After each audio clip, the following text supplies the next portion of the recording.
Dobrý deň. Dobrý deň. Chcel by som začať nejakým vtipom, ale nič vtipne ma nenapadá, tak dúfam, že som vtipný ja. To bol dobrý vtip. Dávam piči, pustil som to. Prázdniny sú zároveň. Nevadí. Borko, robot, joj, čo robíš? Prajem vám peknú sobotu. Teraz ešte piatok, ale video pôjde von až v sobotu, tak prajem rovno sobotu. Pred chvíľou som prišli z Rádia Wow, kde som poskytol interview, ktorý vlastne je dokumentovaný v tomto videu celý. Ešte čakám, kým pošle moderátor z rádia audio záznam na môj e-mail. A v pozadí mi tu búcha nejaká mašina, tak musím byť blízko pri kamere, aby ma bolo vidieť, tak musím byť zohnutý. Tak možno vyzerám jak Kripel, ale není som Kripel, iba napodobňujem Quasimoda z tej rozprávky. Dobre, takže v tomto videu bude interview z Rádia Wow. Čo by som vám ale rád povedal je, že od budúceho týždňa začneme robiť, teda pokračovať v tých vlogoch, ktoré sme začali robiť. A začneme takú sériu o stravovaní, o rôznych stravovacích princípoch, kde preberieme hlavne to paleo, keďže ste sa mnohí na to pýtali a ja sám paleo dodržiavam až na dneska. A chcel by som sa ešte vyjadriť k veci do minulého týždňa, čo sme dávali von dito. Takže tie správy, bolo ich veľa. Pozrite, tam je teraz okolo 2500 alebo tak nejako, nepamätám si to presne, čo nie je nejaké horibilné číslo, ale tých správ bolo fakt veľa, bol som z toho prekvapený, potešený. Takže ešte raz vám chcem všetkým poďakovať za podporu a že sa vám to ľúbilo. A veľa z vás sa ma pýtalo, že či ešte spraviť nejakú pesničku alebo niečo také repovacie, spievacie. Neviem. V odpovedi neviem, keď ma chytí zase nejaká múza alebo nejaká túžba niečo vyjadriť, tak možno áno. Ale v prvom rade som tréner a venujem sa tomuto vlogovaniu. Ale ešte by som rád povedal jednu vec. Takto 8 mesiacov dozadu som vlastne nemal ani jedného klienta, nemal som ani vlastne Power of Bull poriadne, Power of Bull nemá ani rok. Nemal som nič z toho, čo teraz sa snažím budovať viac a viac a čo teraz vlastne láka ľudí. Prečo to hovorím? Lebo za tých 8 mesiacov som nič také enormné nedokázal, ale ako som povedal na začiatku, som nemal ani jedného klienta, ani nikoho. Teraz som schopný s tým, čo ma baví, tým, čo ma naplňa. Som schopný sa oživiť, zarobiť si peniaze, zaplatiť ešte nejakých druhých ľudí a v prvom rade viem, prečo sa ráno zobudzam. Viem, čo robím a viem, prečo to robím. Za tých 8 mesiacov som získal pod ruky viac ako 50 klientov, ktorých aktuálne spravujem, pomáham im, som im oporou, takisto ako dúfam aj oni niekedy budem v nejakých sračkách.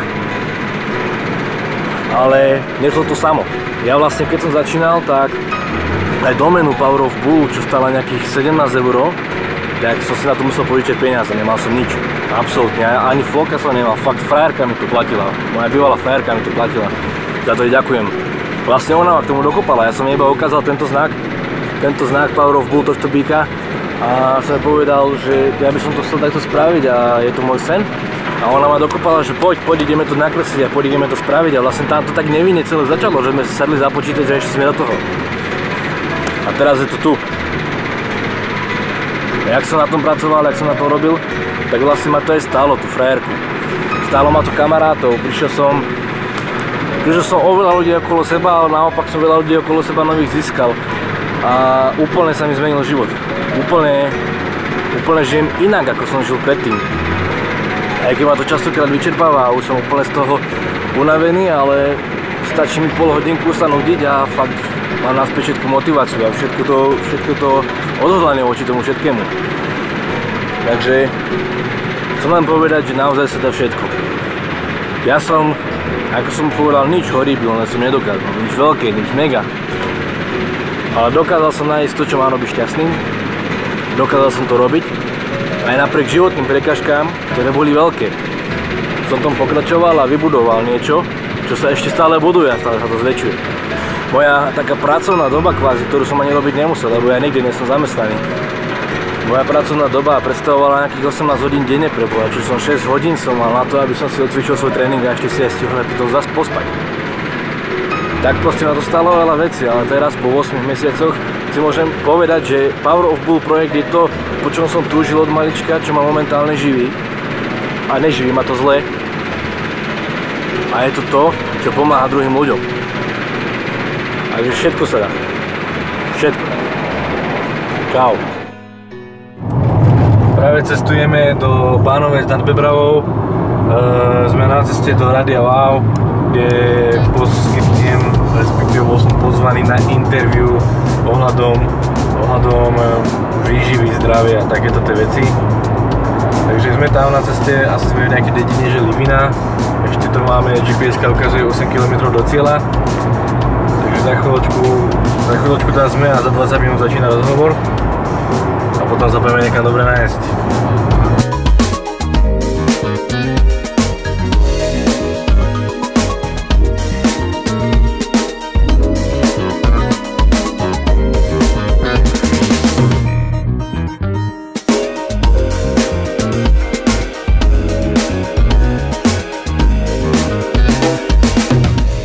Som vám sľúbil už na začiatku dnešného denného mixu, tak nejako po 10.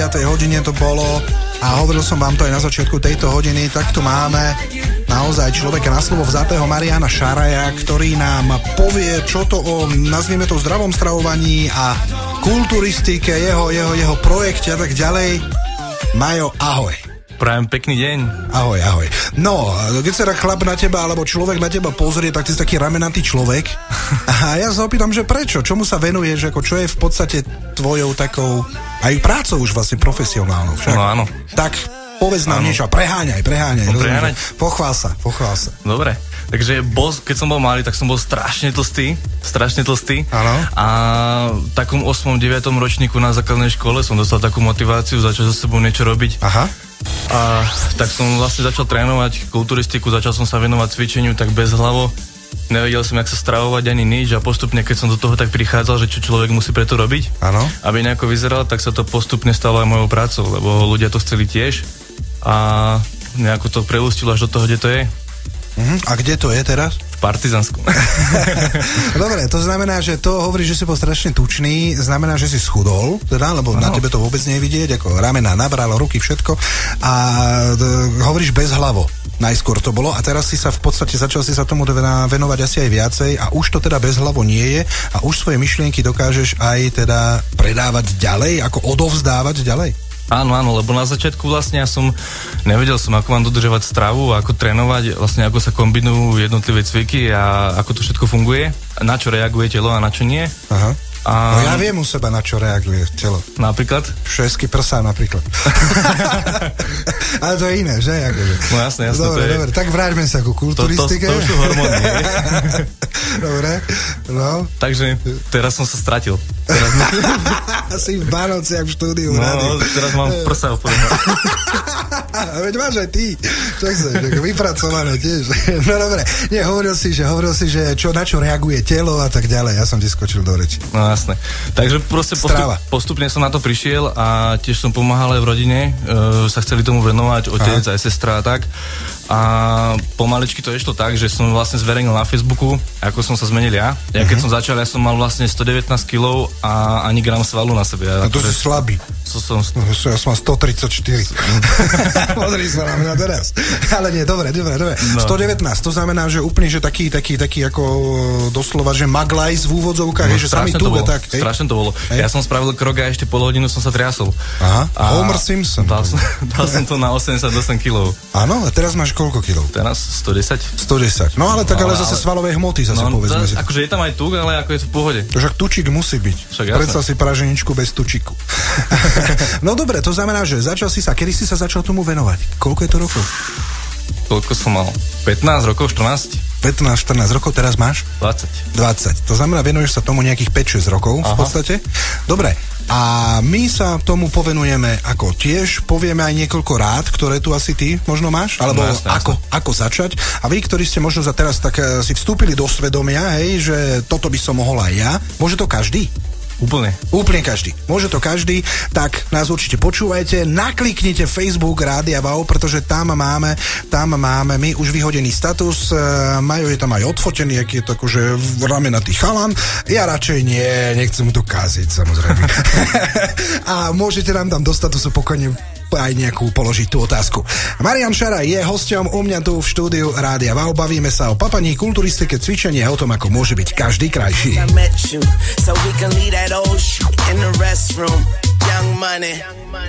V Rádiu Wow hráme tú najlepšiu hudbu. Vy tu máte hostí, informácií, či už umelcov, spisovateľov, alebo aj takto trénerov. Ako teba nazvať? Akože fitness tréner? Alebo ako je tvoje nejaké zaradenie pracovné? Moje zaradenie?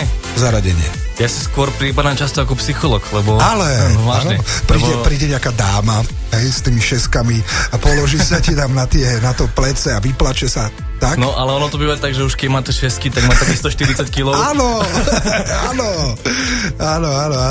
Ale nie, tak ako psychológ prečo? Prečo? Lebo veľmi veľa ľudí má takú potrebu trénovať ani nie preto, že chcú schudnúť alebo tak. Áno. Ale chcú si tak vybiť svoje nervy a na tréningu sa také pikošky všelijaké dozviem, keď som s nimi. Aha. Všeličo mi porozprávajú, ale inak akože normálne tréner, osobný tréner. Si dôveryhodná osoba, že sa ti ľudia tak akože... Neviem, tak oni mi veria, neviem. Ja by som si neveril. Kontraproduktívna reklama teraz, pozor. No dobre, ale povedali sme, že aj nejaké tie otázky môžu byť, my na ne čakáme na našej facebookovej časovej osi, pokojne nám tam píšte, zatiaľ lajkujete, že sa vám to páči. No dobre, predstavme si teda aj nejaký ten tvoj projekt, ktorý máš. Prezrať o ňom niečo. Čo to znamená, ako to znamená?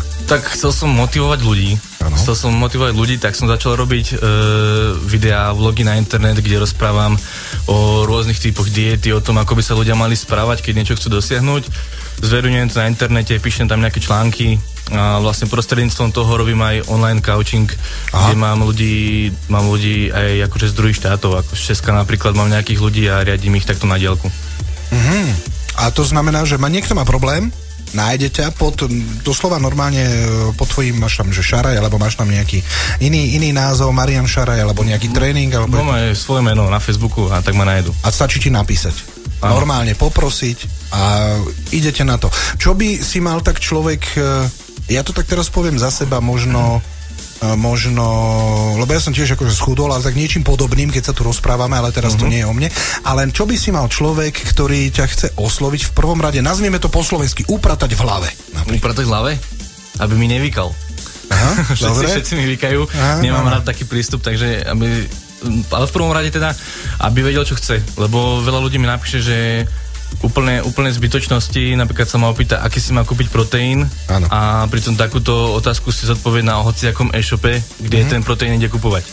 A skôr, alebo mi napíše, že chce so sebou niečo spraviť, ale nevie ako. Takže ja potrebujem od tých ľudí vedieť, či chcú chodiť do posilky, či chcú trénovať doma, či chcú dodržiavať nejakú stravu, alebo nechcú meniť svoj jedálniček, aby konkrétne vlastne vedeli, čo chcú dosiahnuť a potom sa vieme posunúť ďalej. No dobre, napríklad, ja teraz poviem, ja som darebák, lajdák, žrút normálne a mám rád šport, najradšej gaučing. Nechcem meniť môj jedálniček, ale to teraz, samozrejme, už som ja toto všetko zmenil, sa priznám, že som to trošku zmenil, ale to sme sa rozprávali o iných veciach. Ale dobre, predstav si, že človek by veľmi nechcel chodiť do tej posilovne. Dá sa to aj tak? Dá sa to. A keď nechcem meniť moju stravu, dá sa to aj tak? Potom ako? Nehovorím, že máš by dať prestý návod, ale čo tam potom robíš s tými ľuďmi? Takto, upraviť niečo treba. Telo funguje akcia a reakcia. Človek si musí uvedomiť, že preto vyzerá tak, ako vyzerá, lebo doteraz asi nerobil niečo správne a musí niečo zmeniť, aby to správne bolo. Takže prvorada pri tom, teda ak sa bavíme o chudnutí, tak prvorada je pri tom tá strava. Napríklad aj môj otec schudol nejakých 30 alebo 40 kg na gaučingu. Áno, čisto stravou, takže dá sa to. Takže ten, kto mi napíše, že nechce ani trénovať, ani sa stravovať lepšie, ako sa stravuje. To tam asi nie je moc pomoci potom. Tak ja nemám čo odpísať. Jasné. Aha, takže tí, ktorí nedostali od teba žiadnu odpoveď. Odpoviem každému, ale človek musí sa troška zoprieť a ísť za tým, čo chce. Inak nedosiahne nič a to je v každom odvetví, nie len v tomto. Aby sme teda ten náš rozhovor teda tak rozdelili, tak prvá vec je napríklad chudnutie, alebo jedna z častí. Druhá vec je napríklad kulturistika. Alebo ešte aké tieto všetky, nechcem to nazvať, že služby, lebo potom to beží ako sociálny pracovník v úvodzovkách, ale jednoducho tvoje portfólio sa teda skladá z chudnutia a prosím pokračuj ďalej. Takto. Sú aj ľudia, ktorí prídu a chcú najprv schudnúť a nabrať potom nejakú svalovú hmotu. Rozumiem. Aby nejako vyzerali. Takže ono sa to aj nedá začleniť do, že chudnutie a kulturistika, lebo v rámci kulturistiky je aj objemová príprava a vlastne, dajme tomu, predsúťažná príprava. Pýtam sa ako laik, takže ospravedlňujem, ak sa pýtam zle. Nie, v pohode. Takže určite je to chudnutie, tuklo, naberanie svalovej hmoty. Spevňovanie postavy, zlepšenie životného štýlu a celkovo ten človek sa aj úplne inak cíti, keď so sebou niečo robí. Čo zdravotný stav? Treba nejako skočiť k lekárovi, alebo treba ti povedať, že ako človek je napríklad s tlakom, cukrom a tak ďalej, pretože to sú určite faktory, na ktoré treba dávať pozor, pretože sú ľudia, ktorí pri určitej diete hladina cukru im klesne a už aj sú odpadnutí. Určite áno, pokiaľ človek má nejaké problémy, tak treba o tom informovať. Keď o tom neinformujú, tak potom ja k nim musím pristupovať ako ku zdravému človeku. Samozrejme, ja nebudem teraz chodiť za obvodným lekárom každého môjho klienta, takže je to ich vlastná zodpovednosť. Tiež sa mi stalo už, som mal taký prípad, že... To som chcel zarypnúť práve, takže dobre, že ideš sám do toho. Som mal taký prípad. Chalanisko bol epileptik a nepovedal to. Áno. A proste dostal záchvat epileptický a ja som to nevedel. Si myslel, že to rýchlejšie dvíha, čo? Ne, srandy bokom. A to dostal normálne pri cvičení? Po. Aha. A to sú nebezpečné veci veľmi. Privolaná sanitka. Áno. No a oni ho aj poznali vlastne. A potom som sa to až dozvedel. Ale v podstate ono to bola jeho chyba. Inak to poviem. Nie je to problém, ak človek trpí napríklad epilepsiou, možno s cukrom má problém, alebo s tlakom. Všetko sa dá skombinovať tak, aby to bolo pre toho človeka to práve orechové. Ten človek, ktorý povie, že to je problém, tak je to výhovorka. Áno. Všetko sa dá, určite všetko sa dá. Zasa spomeniem môjho otca. Môj otec... Počúva vôbec, vieš, že ako budeš teraz super syn, keď tata počúva. Nepočúva? Nepočúva, nemôže. Už. Mal aj vlastne problémy so srdcom, mal cukrovku, mal astmu, otec, takže akože mal toho veľa a dokázal schudnúť veľa kilov, takže všetko sa dá, pokiaľ človek má tú motiváciu a naozaj chce a hľadá riešenie. Nejaké také, nazvime to nazvime to úspechy, nejaké tvoje, akože vieš, máš sa čím, okrem seba samozrejme, lebo človek je sám sebe najlepšia reklama, ale napríklad povieš, že mal som klientku, ktorá mala 160 kg a teraz má tak a tak, alebo opačne, čo je taký možno highlight tvoj? Môj? Tvoj, áno, pracovný samozrejme. Čo sa týka aj klientov, tak veľa trénerov má taký zvyk, že na Facebooku zdieľajú premeny svojich klientov. A ja sa k ním možno aj preto sa mi tak zdôverujú, lebo ja sa k ním snažím pristupovať tak, o koľkých klientoch ani druhý nevedia, že ja ich trénujem. Dodržiavam ich súkromie a tak. Takže určite výsledky tam sú. Mám aj ľudí, ktorým pomáham s prípravami na súťaže a proste rôzne činnosti. To sú tie nejaké aerobikové, kulturistické alebo aké súťaže? Či aj nejaké športové? Skôr kulturistické, čo sú dievčatá, ktoré sa venujú bikini fitness a takýto štýl. Alebo ešte aj mám chalanov, ktorí... Frajerku máš? Nemám. No aha, tak je to jasné. Tak dobre, tak pripravuj dámy na bikini fitness. Dobre. Mám chalanov, ktorí chcú ísť na ten Spartan Race, takže im pomáham s kondičnou prípravou a tak. A by som aj chcel ísť inak. To je cesto blato a takéto veci. To je ono, hej? No tam by som chcel ísť. To je moje. Tak skúsime to. To je moje, aby som, ježišmaria, to je moje. Dobre, takže ty by si to tam chcel, alebo ty im teda takto pomáhaš, ale ja som sa pýtal, že nejaký ten highlightík, tak nemusí to byť, nechcem meno, ale tak, že mal toľko a toľko, alebo nezabehol, to proste niečo, taký úspech, taký pochvál sa, ak môžeš. Teraz takto vyloviť v pamäti niekoho? No, plus, že nemusí to byť úplne, že ale tak niečo, čo máš možno v pamäti. Čo mám v pamäti? Seba si hovoríš, ty si schudol a tak ďalej. Klient nejaký. Mal som klientku, ktorá sa aj na začiatku bála trénovať, pretože mala práve tú cukrovku. Aha. A asi po nejakých 4 alebo 5 mesiacoch spolupráce, vlastne ona ešte nebrala inzulín, ale mala ako už taký štádium, že už bola kúsok od toho, ale používala nejaké lieky na ten cukor. Tak po nejakých 4 alebo 5 mesiacoch spolupráce to mohla úspešne vyradiť. Vďaka tej stráve a vďaka tomu, ako so sebou zapracovala, ako sa zmenila, tak sa jej tak zlepšil zdravotný stav, že vlastne ju to zachránilo pre tou cukrovkou. Ľudia si totiž to myslia, že keď začnú cvičiť s trénerom, že tá konečná, alebo ten koniec tej cesty je byť majster sveta, Schwarzeneggera, neviem čo. Oni si neuvedomia, že v podstate oni stačí, aby prešli možno len kratšiu cestu, len tak zlepším si postavu, zlepším si zdravotný stav a tak ďalej. Ono ale už keď niečo dosiahnu, keď ráno sa pozrú do zrkadla a vidia tam nejakú zmenu a tak ďalej, práve vtedy príde tá najväčšia motivácia, že ja som to dokázal a idem ďalej. Hosťom u mňa v rádiu, v živom vysielaní rádia je Marián Šaraj, s ktorým sa rozprávame o stravovaní, aj o možno zdravom životnom štýle, kulturistike, dietách a tak ďalej. Ja už mám hneď aj otázku na teba, že ako sa stravovať, keď človek nechodí cvičiť alebo behať, že či sa dá napríklad schudnúť aj takto teda. Otázka tu na Dominik sa pýta. Takto. Schudnúť sa určite dá, ako som to už povedal predtým. Prvorade určiť si, ako som sa stravoval doteraz a čo v tom asi bolo zlé, hej. Najprv netreba začať, ako mnohí začínajú, hneď z hurta.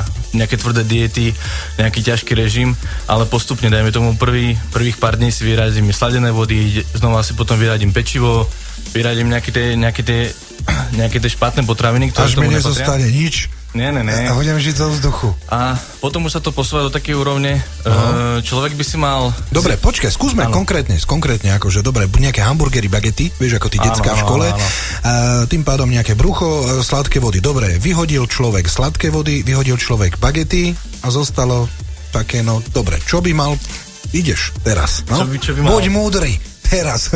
Okay. Ale nie, takto, prvorade sa odrazím od toho, človek, aj keď konzumuje ďalej to pečivo a rôzne iné potraviny, tak... Rýchlo, je rozdiel medzi tým, lebo to je, ja som počul, že na to fámi, že je to blbosť, potom, že to máme robiť, že nejaké tmavé pečivá, že to je lepšie ako tieto bledé pečivá, že to je v podstate jedno, že to je len zafarbované. Ako to vidíš ty? Tak ja nie som pekár, takže nevidím, čo tam naozaj je, ale osobne, keď už pečivo, tak ja uprednostňujem buď bielkovinový chlieb, alebo špaldový chlieb. Necítim sa potom z toho taký nafúknutý, takže o tom chcem práve teraz aj hovoriť, že prvorade ide o ten pocit. A aký z toho človek má, proste nemusia z toho chudnutia ľudia robiť žiadnu vedu, proste nech niečo vyskúša, sleduje si svoju váhu, sleduje si svoje miery, obvod pasu a tak, uvidí, ako sa to posunie a pokiaľ to pôjde dobrým smerom, tak spravil správny krok. Čo mlieko? Mlieko, kakauko, ráno, kakavečko. No, pozor, mlieko a kakao je niečo iné. Za zmeným kakaukom, ráno špaldový chlebík, masličko, šunočka, syr a kakauko. Kakauko. Zlé, čo? Tak moje raňajky by to neboli určite. No, tak dobre, to boli niekedy moje. Aké sú tvoje? Moje raňajky? Aktuálne? Vždycky iné. Tak jedný výber, streda. Dnes boli aké? Dnes je piatok, aké boli? Dneska radšej nebudem. Sme doma, toto je dobre. Toto je dobre, tak daj tie, ktoré by si teda mohol prezentovať, hej? Lebo zhrešíš aj ty. Priznaj sa, že zhrešíš aj ty občas. Väčšinou. No, to som chcel počuť. Takže také normálne raňajky, ono to je klasika, furt sa tam točí to isté dokola, buď si dám nejaké ovsené vločky, podľa toho, aký mám typ diety, či udržujem nejaké sacharidy na nejakej hladine, alebo idem bez sacharidovú dietu, alebo ako idem. Takže keď idem sacharidy, keď idem sacharidy, daj. Ráno si dám nejaké ovsené vločky, alebo tak proste jedla, čo mi chutia. Určite tabličku čokolády, ne? Nie. Nie, vôbec. To už to sú iné sacharidy. Mám položenú na stole a pozerám sa na ňu, ako na motiváciu. To je úchylné. Lebo je tu otázka, že ako zvládať krízu, napríklad. Krízu? Ako tvoji klienti zvládajú krízu. To je nekonkrétna otázka. No tak, že chuť na niečo. Dobre, idem po hypermarkete a vidím, to vieš sám, to plné regále čokolády. Ja ju milujem. Ako ju zvládnem? No ako ja ju zvládnem, ja sa otočím a idem preč, no čo mám robiť? Ja mám na to taký svojský spôsob. No, daj. Taký psychologický. Tak predstav si, že sedíš za stolom s Rytmusom, ten položí na stôl niekoľko 500 euroviek a veľmi sa ti páči, ale nemôžeš si ich zobrať, lebo nie sú tvoje. Tak takisto beriem aj tú čokoládu. Proste není moja, nepatrí mi to. Alebo ono, aj keď si človek niečo dá, tak niečo... No dobre. No. Takže to je tak nejako si to odôvodniť, prečo nemôžem. Alebo ďalšia vec je, niektorým klientom som to dal, ktorí boli fakt problémoví, motivačné obrázky. čo chcú dosiahnuť a prečo to chcú vlastne dosiahnuť, aby mali stále pri sebe a pokiaľ budú mať akékoľvek pokušenie, tak sa na to pozrú. Všetko je to o tej motivácii. Lebo ono to príde, vieš, cvičíš a ono si to povieš. Motivácia je super, tá je na začiatku. Ja to vidím aj napríklad na ľuďoch, ktorí pracujú, že zo začiatku, áno, je tam tá eufória, ideme, áno, super, v posilke možno, vieš, cvičil prvý týždeň, ide mu to, vidí nejaký výsledok, ale potom možno tá motivácia, ako si povedal, poľaví. A ako nejako? Čím ty motivuješ ľudí? Že pozrite sa na seba, pozri sa na ten prvý výsledok, pozri sa na tie kilá dole, alebo na ten obvod pásu, ktorý si zhodil? Tak oni najväčšiu motiváciu asi získavajú na mojich tréningoch. Mám k nimi tak trocha iný prístup, ako vidím ostatných trénerov. A ja sam odchádzam z tréningov mojich klientov celý do hodiny. Povedz, aký? Lebo druhý tréner stojí vedľa teba, sú tréneri. Sadne si, postaví sa vedľa teba, prekríži si nohy, opre sa o ten kus železa a ťuká si s frajerkou, vieš, a také píše a potom ešte dve. Vieš, a píše ďalej, no skús ešte dve. No, to určite nie. Napríklad ja mojim klientom ani nestrpím, keď oni majú telefón pri cvičení. Ano. Tiež ho nemám ani ja určite, iba v nejakých dôležitých prípadoch, keď sa niečo deje, alebo zavolám druhému klientovi, keď mešká. Ale čo sa týka tréningov, tak väčšinou to býva tak, že tie cviky úplne s nimi prežívam, úplne každú sériu s nimi prežívam, hecujem ich do toho, aby to dali viacej, aby sa posunuli ďalej. Majú hučíte na celú posilovňu, ne?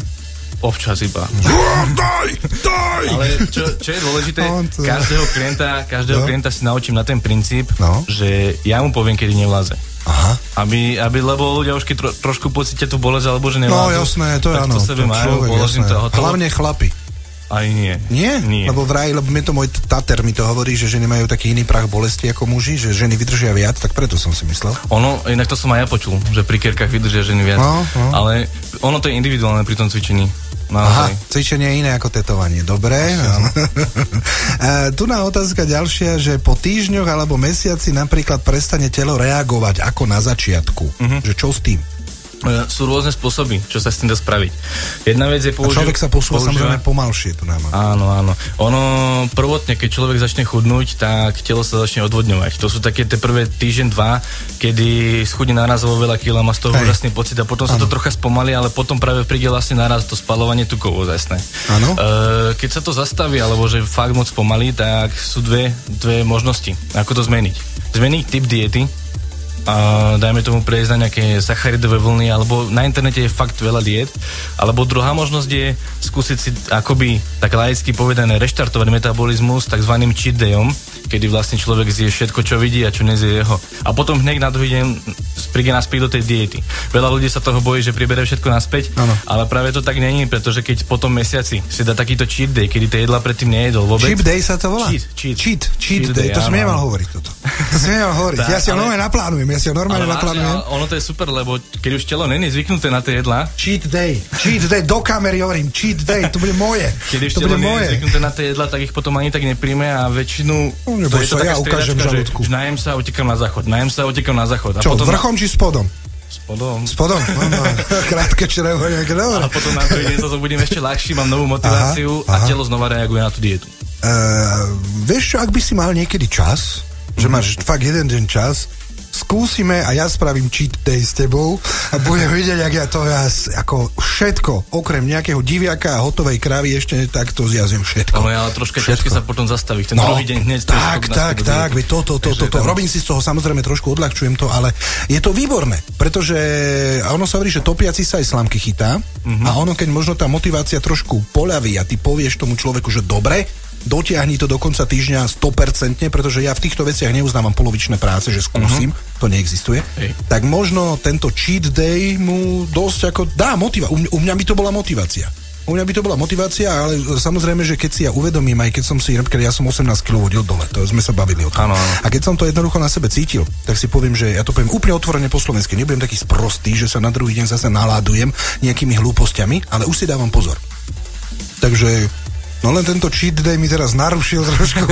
Vieš, to najhoršie mať výhovorku na niečo, čo urobím. No ale tak nevadí. Braňo nám tu píše, že čaute, že nemám žiadne otázky, iba chcem pozdraviť hostia a aj mňa, že vraj dobrý rozhovor, že motivačný. Áno, tak ďakujem. Motivačný. Dobre, čo ešte spomenieme v ďalšom vstupe? Čo ešte spomenieme? Hovoril si, že napríklad, že sa dá chudnúť aj tak, že človek bude jesť slaninu a nejaké tučné mäsá a tak ďalej. Áno, a ja tak chudnem. Ja tak chudnem. To je úplne super. Tak takže môžeme sa o tom porozprávať. Asi tam niečo bude. Zostaňte určite so mnou wow, pretože dnes sa rozprávame o chudnutí, dnes sa rozprávame o nejakom zdravom životnom štýle a hosťom mojím tu u mňa v štúdiu je naozaj človek, ktorý sa tomu naozaj rozumie, Marián Šaraj, a vy mu môžete klásť aj otázky. Rádio Wow. Hráme najlepšiu hudbu. Justin Timberlake v Rádiu Wow v dnešnom dennom mixe tu. Pozdravujeme hosťom, s ktorým sa rozprávam, je Marián Šaraj, ako sa hovorí, že tréner, poradca, psychológ, všetko. Tu na Toti nám píše, že ten tvoj chip day, že ho veľmi sa mu pozdáva, že si ho dá. Hej, ten chip day asi najviac zaujal. Počuť, no, nechceš sa... Niekto má potom cheat life a nie cheat day. Nevadí. Možno príde do mody, takže takí iní ľudia budú vieš, že potom to tak... Potom nebudeš mať robotu. No dobre, poďme sa baviť ďalej. Čo máš na srdci ďalej? Hovorili sme o tom... O tej slanine. O tej slaninke, no. O tej slanine, jasné. Takže existujú, ako som už hovoril, existuje strašne veľa typov diét. Áno. Ja by som to ani nenazval dietou. A ľudia sa ale boja slova, vieš, lebo už majú takú apatiu. Ako niekto povie, že politika, ne. Vieš, volačo, ja neviem, nejakí poslanci, nie. A teda dieta, nie. Práve preto by som to nerad nazval slovom dieta, lebo je to proste stravovanie, je to určitý životný štýl, nejaká životná norma, podľa ktorej človek žije. Takže napríklad ja som mal s tým strašný problém, keď som začínal chudnúť, že ja som strašne na mäso. Som strašne mäsový typ, strašne ľúbim klobásky, slaniny a tak. Dobre. Takže... Vítaj v klube. Takže postupne, ako som sa učil a študoval som všetky tieto veci, tak som spoznal dietu. Spoznal som typ stravovania, ktorému sa hovorí paleo. Ono má rôzne odvetvia, ale určité veci sa tam menia. Môže to byť ketogénna dieta, ale taký najjednoduchšie názov je paleo. V ňom vlastne nepríjmame takmer žiadne sacharidy. Sacharidy jediné, ktoré príjmeme, sú z vlákniny, zo zeleniny, ešte prípadne tam môžu byť nejaké tie orechy a príjmame ich do takých 30 až 40 gramov za deň. To je toľko, koľko potrebuje mozog, aby správne fungoval. A zvyšnú energiu, ktoré telo potrebuje, príjmame z tukov. A tie sa práve nachádzajú v takýchto mäsových... To je na čo tá energia? Na čo? Mozog je jedna vec, tak potom čo? Energiu využívame stále. Energia sú vlastne tie kalórie, ktoré zjeme. No ja som myslel, že povieš na sex napríklad, ale tak a nič. To je kardio. To je kardio, aha. Dobre. Preto nemám frajerku. Takže ty nemáš kardio potom. Ty si potom nejaký zlý kardiak. Ja si radšej zaboxujem. No, len tak do mechu, hej? Do mechu, no. Do mechu. Je to chalanisko, výborný. Dobre. To znamená, že za hrsť orechov stačí na to, aby fungoval mozog. Nemám rád takéto, že za hrsť alebo za šálku. 30 gramov. Na váhu. Dobre, no tak ale niektorí ľudia možno ani 5 gramov nejedia, lebo im ten mozog nefunguje. Takže už vieme, kde je problém. Dobre, ideme ďalej. Práve ja som spomínal tú politiku, že? Áno. Takže tak. Dobre, fungujeme. Nie sú orechy na Slovensku, už je to jasné. Takže fungujeme na tých tukoch. By si vedel, neprídeš, čo? Dobre. No, na tých tukoch, to znamená slaninu, pražiť. Áno, napríklad ja mám aj slaninu, ale ešte tu je taká výhoda, že napríklad ja spravujem viac ako 50 ľudí. Či už čo sa týka online coachingu alebo osobného trénovania. A nemám moc času na to, aby som si varil a dodržoval ten režim, aký sa dodržiava v nejakej konštantnej diete, kde sa je 6 jedál za deň, 8 jedál a proste je toho veľa. Keď telo funguje v ketóze, kedy spaluje tuky namiesto sacharid, namiesto cukru na tú energiu, tak sa stačí nájsť 3-4 krát za deň. Alebo ja som že nechcem oponovať, Bože chráň, ale počul som niekoľko veľakrát, čítal som na veľmi veľa miestach, aj na renovovaných akože weboch a portáloch, že mýtus, už sa to volá, že jesť 5-6 krát denne, že nie je to nejako potrebné už a tak ďalej. Ale to si záleží od situácie. Nazvime to situáciou. Presne, od typu stravovania. Tak, od toho. Chalan, to si to nazval dobre. Áno, tak, od typu stravovania, presne. Stravovania. A tiež ako človek musí sledovať, na čomu reaguje to telo. Lebo tiež už sú aj také druhy, teraz to nazvem diét, ktoré sa delia podľa krvnej skupiny. Na čo reaguje to telo a tak. tak. A to je dobré. Je to naozaj, osobne som sa tomu nikdy nevenoval. Čiže to je také Nostradamus dieta, hej? Neviem, nepotreboval som to nikdy, lebo moji klienti dosahovali výsledky s tým, čo som im dal a chutilo im to. V prvom rade je dôležité to, aby to človek nejedol s nechuťou, lebo to bude jesť dlhodobo. Keď si schudnú nejakých 30 kg, tak to nejde za týždeň, lebo tých 30 kg nepribral za týždeň. Takže v prvom rade ten jedálniček musí chutiť. Takže mne pokiaľ chutí slanina a klobása, tak si spravím taký jedálniček, kde môže byť slanina a klobása a chudnem na tom a cítim sa spokojný. Super, ale zase nie je zakýbel, že? Ne, všetko si vážim a mám vypočítaný Ja si vážim klobásu. Ja si vážim. Ja som to nedá klobásu, že samozrejme milá klobása, ďakujem, že ťa mám. Normálne. A víš, ak si šnicle vážim. Si na váhe. Áno. Na toto slúžia aj nutričné tabulky potravín, kde človek vlastne si môže vypočítať svoj bazálny metabolický výdaj, to je spotreba energie, ktorú človek potrebuje na ten deň v kľudovom režime a držať sa nejakého takého optima plus minus 200 kalórií tohoto bazálneho metabolického výdaju a snažiť sa troška si vážiť na váhe. Si bol 5 minút múdrejší ako ja teraz, dobre? Výborné. Kontrolovať si ten príjem jedla, aby bol v rámci toho príjmu, ktorý potrebujeme, ktorý strebujeme, lebo v zásade pri každom chudnutí platí to, že telo musí viacej kalórií spotrebovať, teda minúť, ako prijať. Tak. To je samozrejme, áno. To je tá matematika nepustí. Teda neexistuje žiadna forma stravovania, neexistuje žiadna, nazvime to dieta, neexistuje žiadny nejaký režim, ktorý by fungoval na princípe, že môžem prijať kalórií, koľko chcem, ako a budem chudnúť. Jednoducho je to tak na tom. Žiadny legálny spôsob. Žiadny legálny. Aha. No tak a prejdeme v ďalšom vstupe, si povieme aj nie, to nebudeme robiť.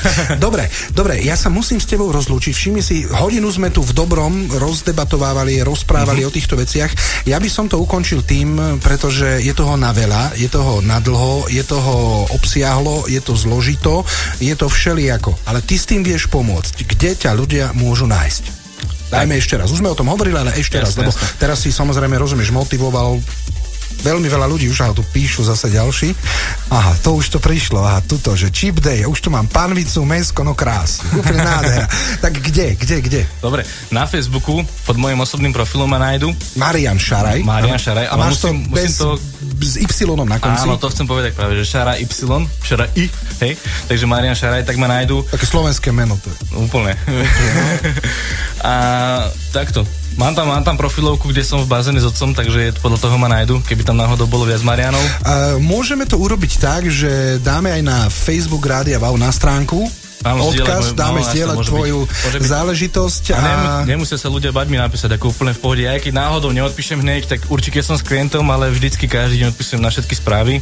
Takže není problém, keď mi niekto napíše hoci, čo sa vám môžu opýtať. Výborne.